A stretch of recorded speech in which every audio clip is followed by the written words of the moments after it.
Good morning. I would love to call you to attention so that we can begin our formal conversations for the day, though you've already begun the conversation. I'm Will Williams, President of Brite, and it is my pleasure to welcome you here today. There is really important information we need to share immediately, I think, right away. Restrooms. There are restrooms on either side of this building, but on this side is a men's room. So you leave this room, you just walk back to that hallway, you'll find a men's room. On the other side of this building, you'll find a women's room. There is a non-binary restroom on the second floor. And also duplicates of those men's and women's rooms. So if you're looking for a restroom, men's rooms on this side of the building on all three floors, women's rooms on that side of the building, all three floors, and on the second floor, there's a non-binary restroom. So restrooms are important, but in our time, there is something as important as a restroom, and that is connections. Connections. Welcome, my name is Eileen Thielig and I run the Lay and Continuing Education program here at Brite Divinity School. And as you walked over here, because I know not many of you parked right next to the building, you may have noticed there was some construction going on.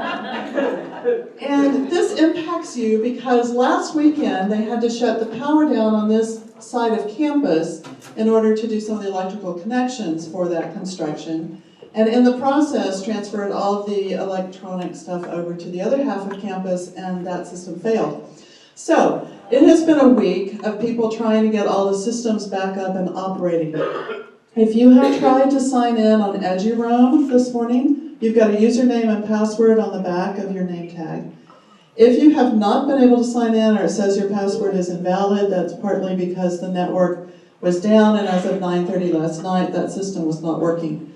So you might try it through the day. I know they'll be working on it, but just wanted to let you know that so you don't just try to keep typing in the same thing and hoping for different results. But I just wanted to offer my welcome this morning, and there's coffee and snacks in the back if you would like that, and we will have lunch here as well. And we're bringing in more chairs. There are a few chairs still at the tables if you would like to find them, and we'll have some others in the back. Eileen and I both have these little gold tags, which means we will try to help you if there is a need, right? Sorry. You'll also notice on your tables that we are doing a video recording of today's proceedings, and if for some reason you do not want to be part of that recording, then we can seat you in a different location so that you wouldn't be videoed for that. So just let me know if that's an issue for you. And then we hope to have the papers and perhaps the discussion online for people to take a look at later. Well, the design is 50 years old, and it encourages some folk across our church that it's time to think about this design, to assess how is it working. 50 years has gone by. The design is 50 years old, and that's how this day of conversation began. It is appropriate that this conversation about the design at 50, its strengths, its weaknesses, the offering of recommendations, would happen at Brite Divinity School because the minister who chaired the process more than 50 years ago that resulted in this design was a graduate of Brite Divinity School. He was a trustee of Brite Divinity School. He was the pastor of University Christian Church, Granville T. Walker. And I'm delighted that one of his daughters is with us today. She's also a graduate of Brite Divinity School, the Reverend Judy Stemple. Judy, would you wave? Where are you? Here she is. Yeah, Judy's with us. And her nephew, a grandson, Granville Walker, also a Brite graduate, the Reverend Dr. Chris Wilson, is in the room. Chris, would you wave? So it's good to know that some of the children and grandchildren of persons who have led in our church are with us and are leading in the church in this time. Delighted, of course, that each of you have carved out the time, made the journey to be here today to participate in this conversation. So let us begin our time together with thanksgiving. Gracious God, we are grateful indeed. Surely we are grateful for those whose lives have led us to a knowledge of your love and grace and your good purposes for all of this world that you so love. We ask that you bless our speaking this day and bless our listening these days. Enable our conversations to serve your good purposes in this world. This we ask in the name of the one that the church has proclaimed as Lord and Savior of the world, Jesus the Christ. Amen. Our first presentation comes from Chuck Blaisdell. And Chuck is a person who has been involved in every expression of our church. He's, every expression of our church. And he's given a lot of thought to strengths and weaknesses of the design and lived with the design from different perspectives. And he will offer a 20-minute version of a much longer paper. And then we will have a response to that paper from Don Weeks, who is pastor of Connection Christian Church in Odessa, Texas, a restart of a historic disciples congregation. And then we will have 30 minutes or so for conversation in which you will be able to ask questions, make comments directed either to Chuck or to Dawn or to someone else in the room. So let's begin.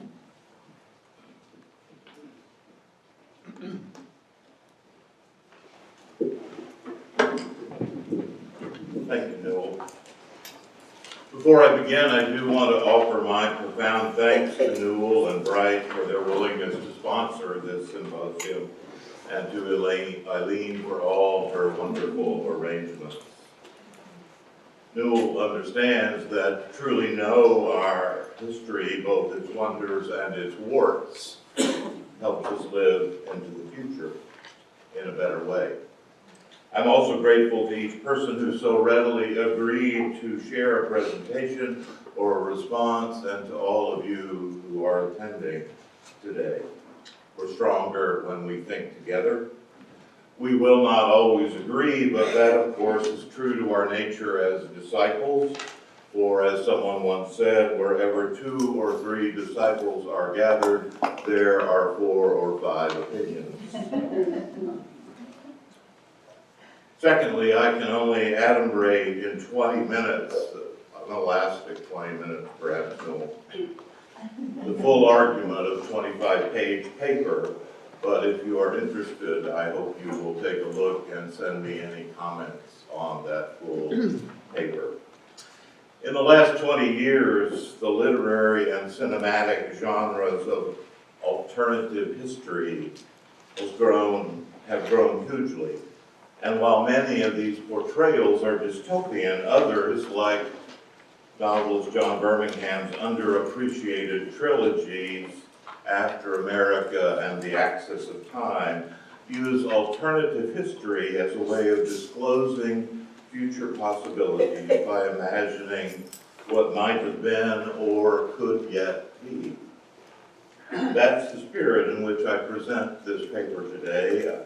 I believe that both a realistic appraisal of where the design has led us, as well as an alternative history of what might have been the case, if that document had been fundamentally different, might disclose to us new possibilities for a new future. Now, to be sure, such an approach may feel like a sort of sleight of hand, since, of course, it's impossible to prove a historical counterfactual. Nonetheless, I think my approach is a worthy thought experiment that could lead us to renewed life and strength as a church. My overarching thesis is this: while the design is an admirable document in many, many ways, it is based on a foundational mistake that has helped to create and exacerbate the numerical, organizational, and missional decline of the disciples. That mistake is found in the second paragraph of the design. Quote, "Across national boundaries, this church expresses itself in covenantal relationships in congregations, regions, and general ministries." The original language, of course, as you know, was that the church exists in 3 manifestations. My contention is that the course of the last 50 years of our history might have been significantly different if the design had instead made something like the following polity assertion: the Christian Church Disciples of Christ movement finds its fundamental normative expression through congregations. Other organizations that may come into being have as their primary reason for being the support of the mission of congregations. In a much too shortened form, then, here are the main points that I would make in support of that contention.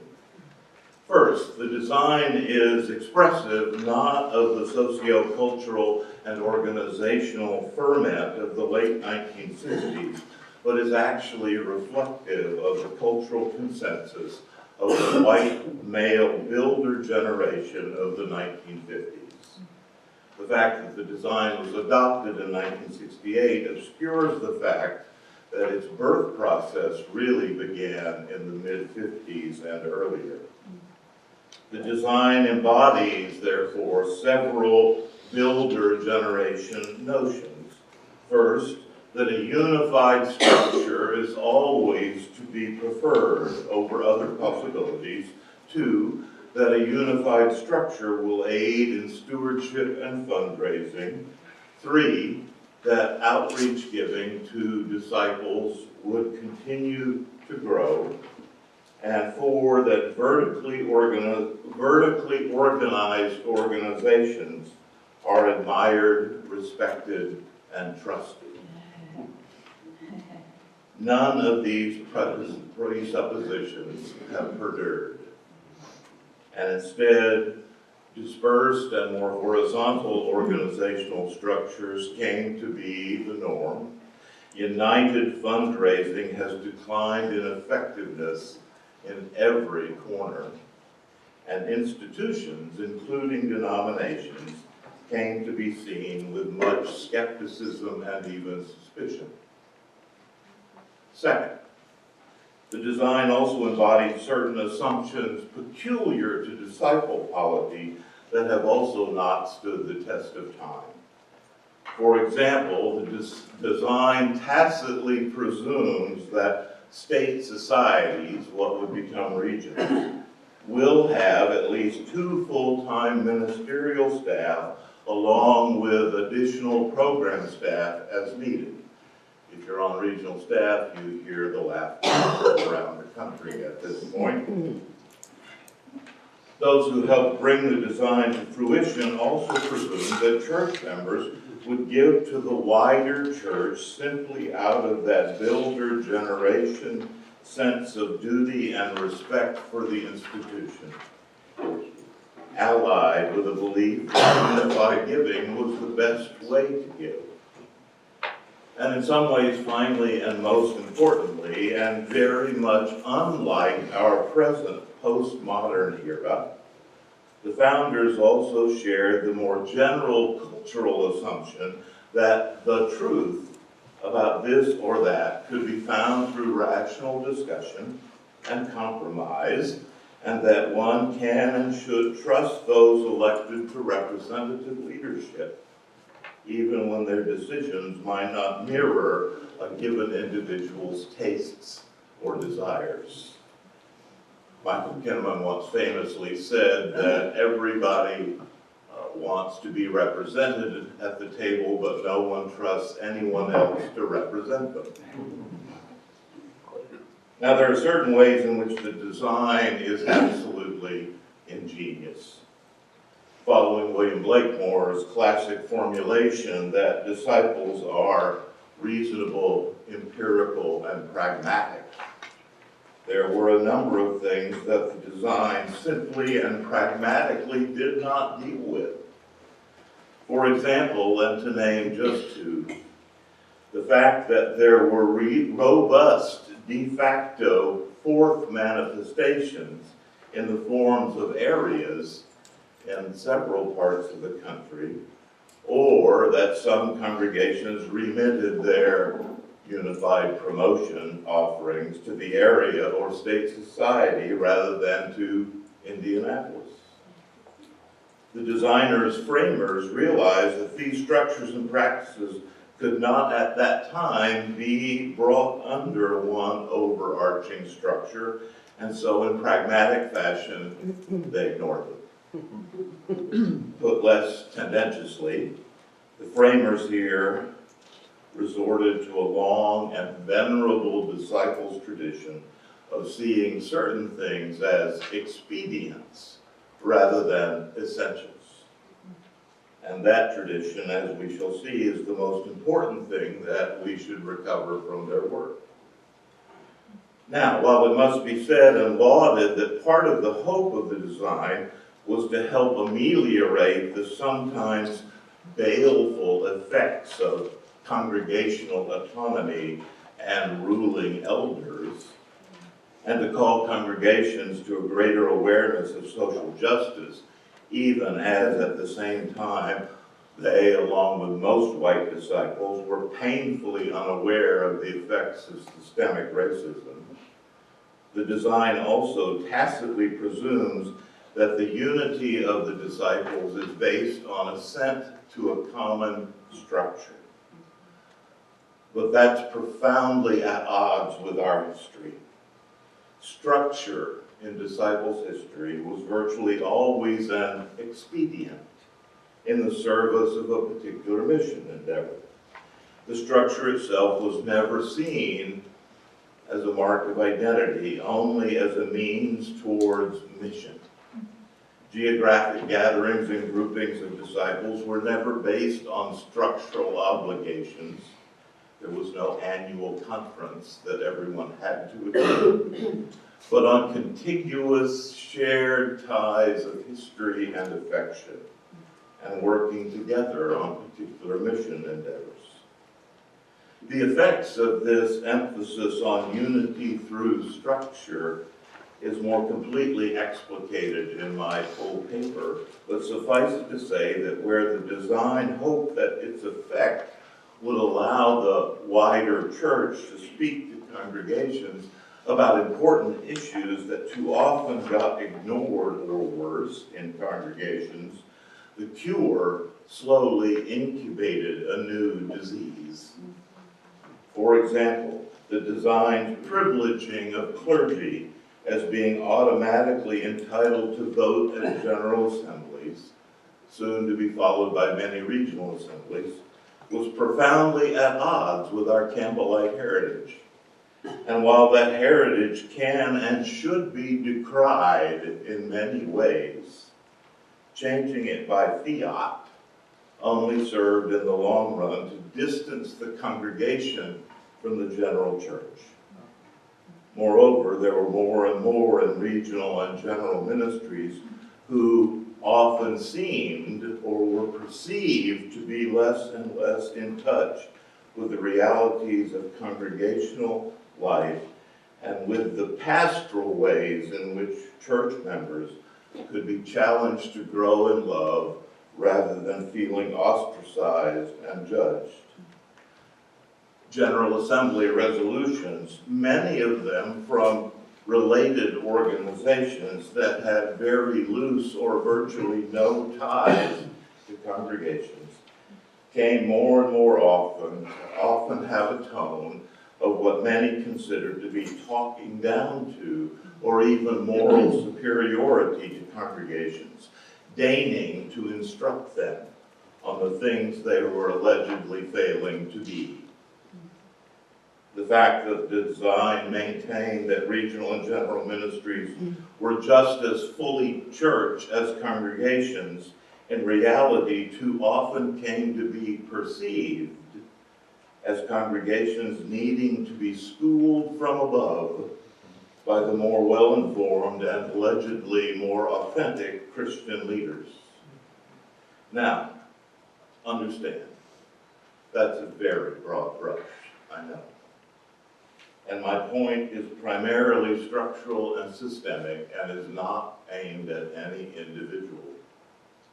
There are and have been many faithful, truly faithful and effective regional and general and area ministers who have indeed kept in close touch with the realities of congregational and pastoral life. Yet the structural and systemic point remains. The church in three manifestations presumption does not in this instance help unify, but actually can foment divisiveness. Moreover, for example, when regional or general staff routinely post on Facebook or other social media explicitly and hyper-partisan political posts, this too exacerbates the sense that there is a certain degree of out-of-touchness with the realities of congregational composition and doesn't necessarily serve to support the pastor or congregation. By the early 80s, the failure of the builder generation's understanding of where the culture was headed as embodied in the design began to be keenly felt. Giving to basic mission finance fell steadily through the 80s and has since plummeted. Disciples could no longer count on organic church growth given the birth rate of disciples' families and the collapse of Christendom. As funding for wider church ministries fell, regional and general staff spent a huge amount of time attempting to get just the right funding system that might somehow stem the tide. But during the 90s, basic mission finance buying power declined 90%, by 30%. And as one regional minister said at the time, we keep trying to find new ways to cut up the pie, but very little time on baking new pies. And the plural, pies. Pies. It's important. By the end of the 90s, it was clear that unified fundraising approaches were falling out of favor with donors, that there was vastly increased competition for dollars from parachurch organizations and secular charities, and church consultants were saying that churches and church organizations needed to increase and diversify their potential funding streams dramatically. It was equally clear that what had motivated the builder generation to give no longer was working. The best stewardship and fundraising thinkers kept pointing out that nonprofit funding based on donor choice, not recipient choice, was what was required in a post-builder context. Yet despite all this, those who received basic mission finance monies basically doubled down on a unified approach and eschewed the creation of additional methods of funding, and in fact, in many quarters, became overtly hostile to those who wished to experiment with other approaches. The late 1990s and early 2000s also saw an important and disturbing change in this regard. The word covenant began to be used by some as a weapon. employing punitive language against those who wish to pursue alternative stewardship and fundraising tactics and strategies. But of course, the covenant was never meant to be used in that way as a cudgel, but was simply a too little examined 1934 decision by Unified Promotion recipients to divide offerings among themselves and not solicit congregations directly.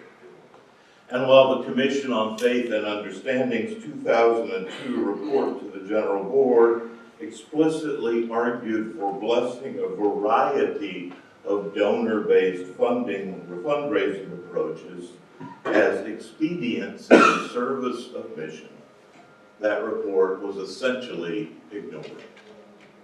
And meanwhile, in the first 12 years of this millennium, giving to Disciple Mission Fund dropped almost 40%.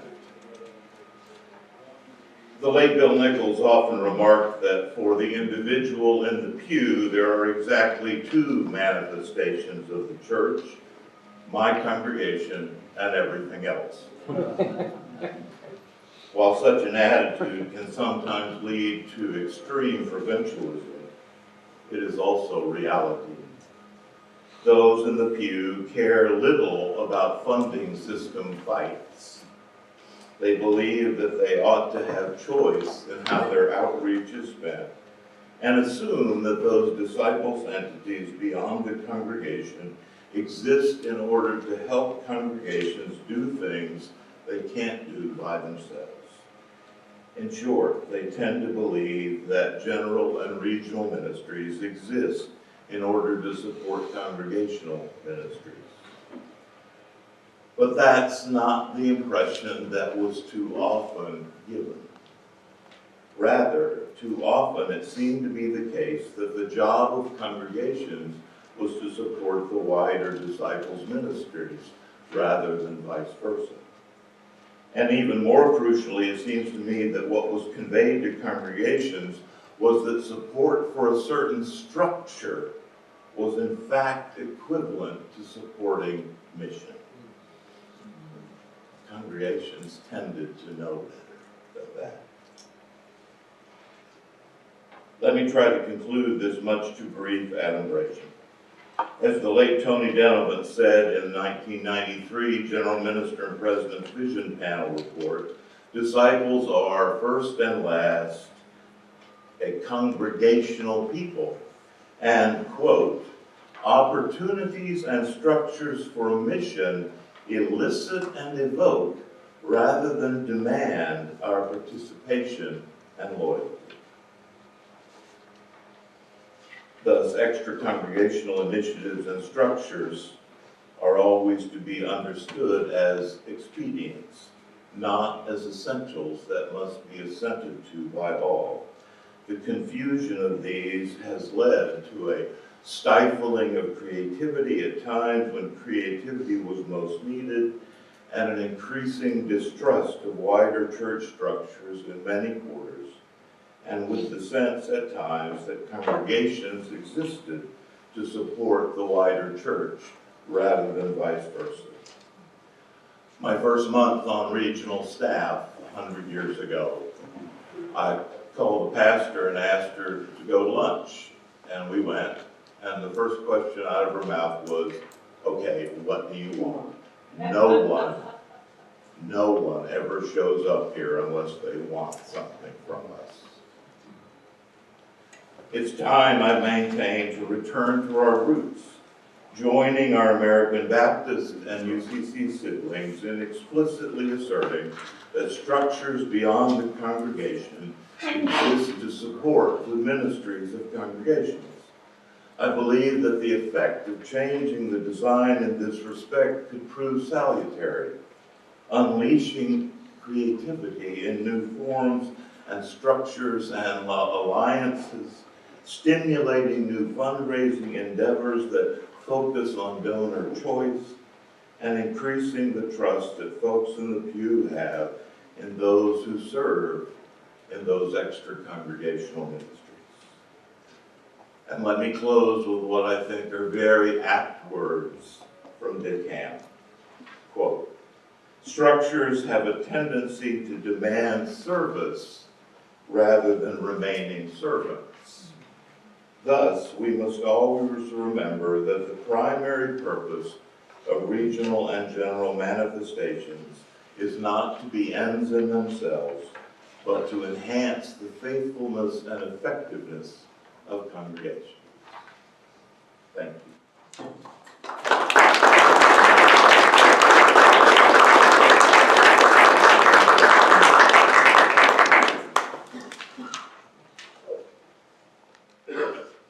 What a beginning. Thank you.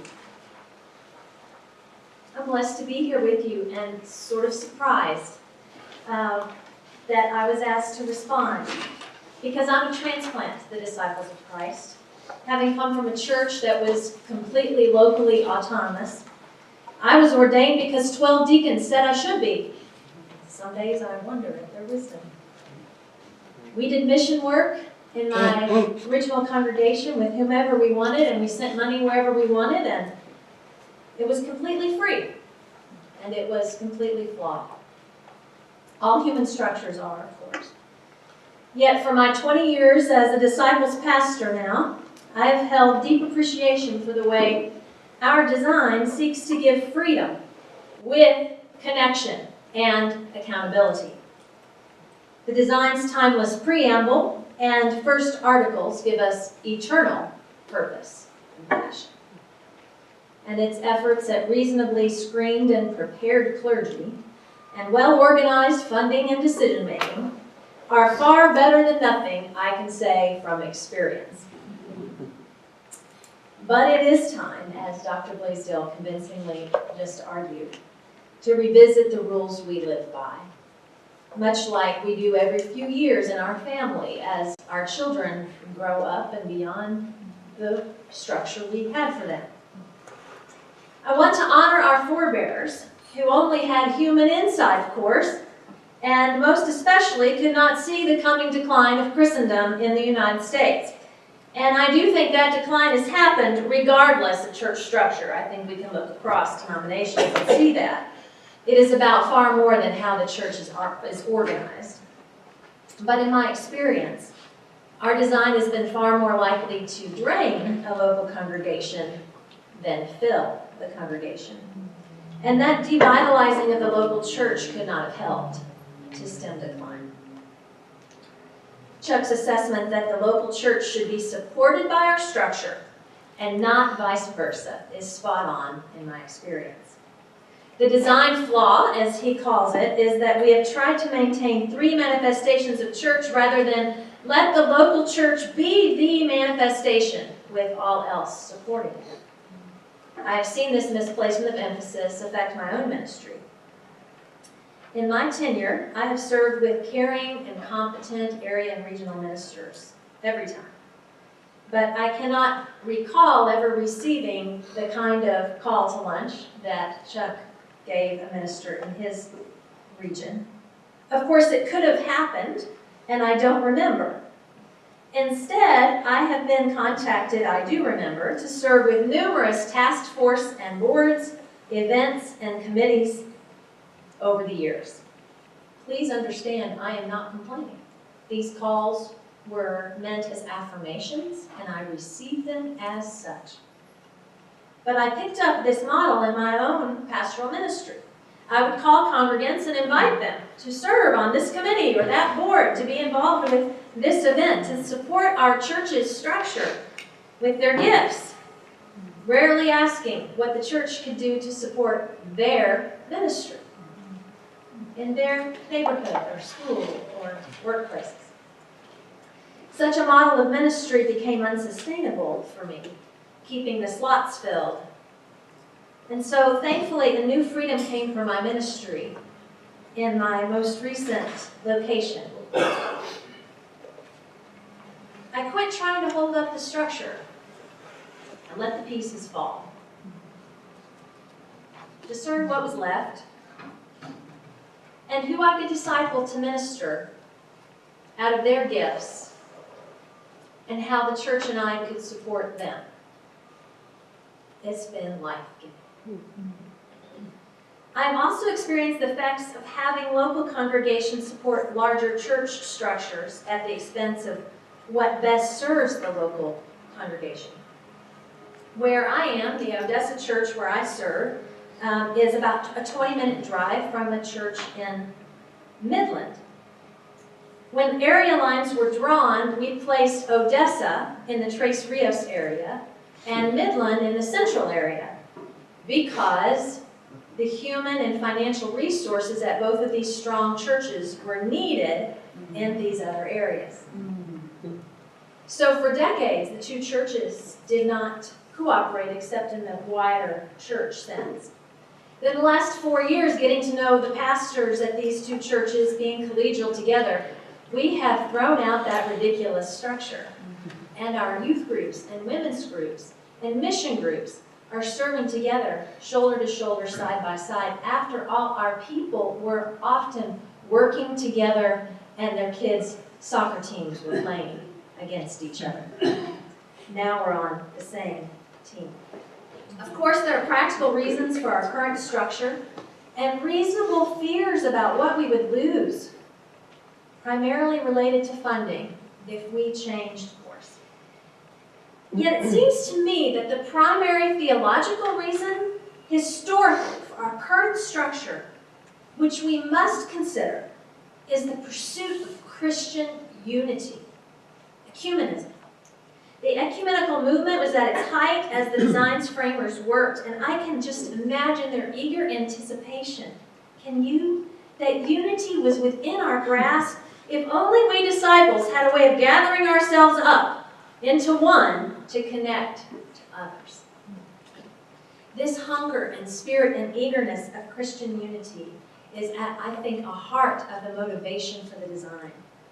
Yet in the prized Johannine verse, I pray they will be one so the world will know, Jesus was not speaking of denominational cooperation or ecumenical dialogue necessarily. The best way we know that Christian witness reaches people who are outside of the church is if they are cared for by a local congregation, working with other local congregations in love to be the church for them.